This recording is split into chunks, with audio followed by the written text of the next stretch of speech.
মহাদেব কিন্তু ছেলে খেলা নয়, সাংঘাতিক বড় এনার্জি।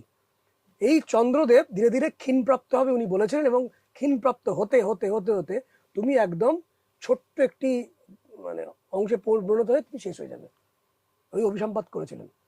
এবং তারপর থেকে তার মুন গডের মানে চন্দ্র দেবতার তেজ আস্তে আস্তে ক্ষীণ হচ্ছিল। তখন তিনি দক্ষ প্রজাপতির কাছে গিয়ে ক্ষমা চাইলেন। দক্ষ প্রজাপতি বললেন, আমি তো বলে ফেলেছি, আর তো কিছু করার নেই, একটাই রাস্তা, মহাদেবকে সন্তুষ্ট করো।